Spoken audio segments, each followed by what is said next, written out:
Have you ever wondered about why Japan has left-hand traffic? After all, the countries that keep their traffic on the left side of the road only make up about a third of all countries currently recognized by the United Nations. And most of them can be attributed to the former British Empire and its colonial efforts. Japan, however, is one of the very few countries with left-hand traffic, or LHT for short, that were never actually colonized by Britain and still chose to enforce LHT. So then, how exactly did left-hand traffic come to be in Japan? First of all, it has to be noted that Japan, just like Britain, is an archipelago and therefore surrounded by water instead of neighboring countries that could have an influence on its traffic rules. Secondly, when looking up information about this topic online, one explanation appears to be quite common. Although Britain indeed never colonized Japan, it did play a large role in its modernization and the construction of Japan's very first railway. This often leads to the assumption that, because Japanese trains were installed to drive on the left after British example, this was also applied to other forms of traffic and, therefore, it was British influence after all that caused LHT in Japan. This, however, is not entirely true. There is no doubt that Japan's first railway track, which ran from Tōkyō to Yokohama and finished construction in 1872, was mostly financed in London and overseen by a British chief engineer. It is also certain that this is the reason why Japanese trains drive on the left even today. But, while it is not unreasonable to assume that such a development could also have influenced Japan's legislation in terms of left-hand traffic, as first settled on a national level with the Road Traffic Control Order of 1920, there appear to be no sources that can actually back this up. And when looking at the Japanese explanation for LHT, it quickly becomes clear why. Japan already had a tendency for left-hand traffic long before Britain's potential influence. But to find out more about this, we have to go back in time. Although Japan's first major roads had been established in as early as the 7th century, domestic transportation and travel, and therefore traffic, only really took off with the beginning of the Edo period.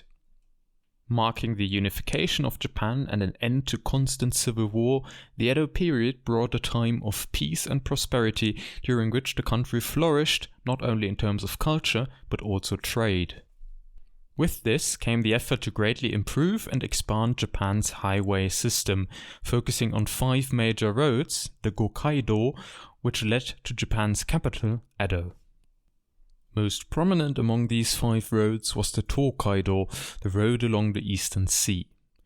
Connecting Edo with Japan's old capital and seat of the emperor, the city of Kyoto, the road was used not only by countless travelers and pilgrims, but also vast processions of feudal lords, the daimyo, who were required by the shogun to regularly travel to and stay in Edo.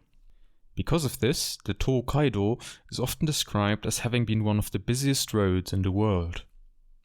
Surely, a traffic-heavy road such as this will provide a hint as to whether the people back then preferred a certain side of the road when coming and going.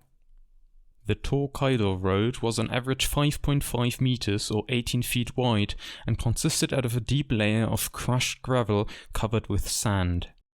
Only mountainous sections prone to erosion were paved with stone.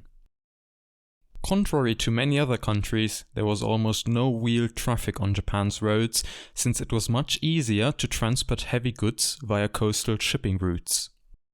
This means that it was mostly pedestrians and horsemen that made up Japanese traffic back then. Much of this can be observed through Edo period paintings and woodblock prints, as the Tōkaido road was a very popular motif. Just by looking at these artworks, tendencies towards left-hand traffic can already be perceived, although oftentimes the depicted traffic appears to be more chaotic than anything else.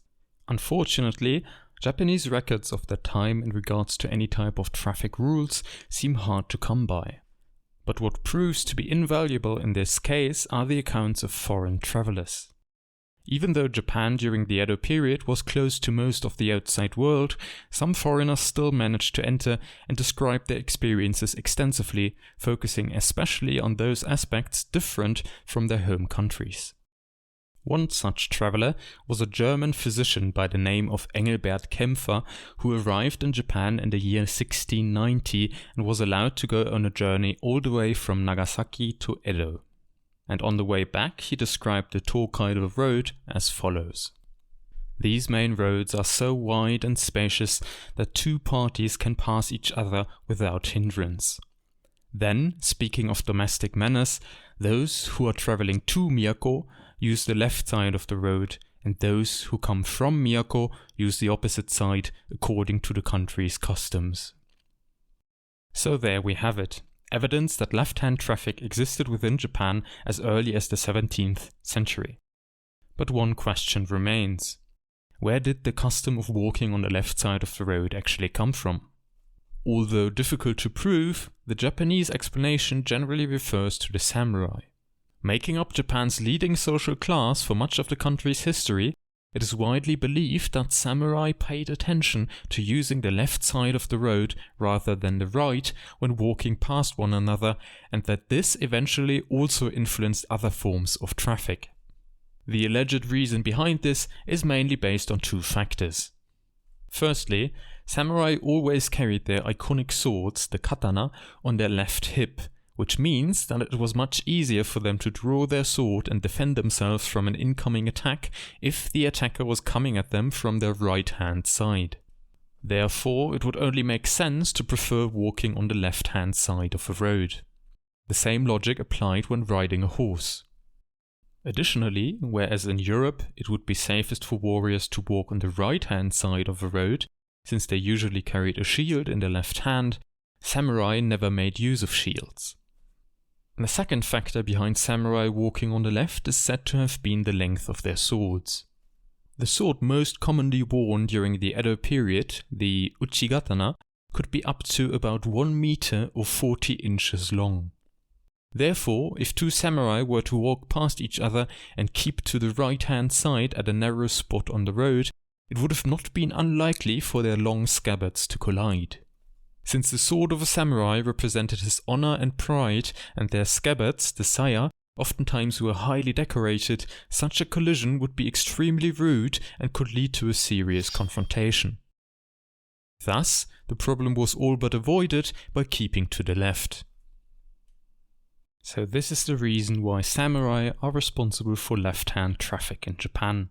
And while Japan's modern traffic legislation might certainly have been influenced by other aspects as well, it is not clear whether the same decisions would have been made without the samurai, who for a long time induced a sense of keeping to the left into the populace. Thank you very much for watching. As you might have noticed, this is the very first video on this channel. Therefore, any type of feedback would be greatly appreciated. If you enjoyed the video, liking and sharing would be a huge help. Be sure to subscribe for more interesting questions about Japan.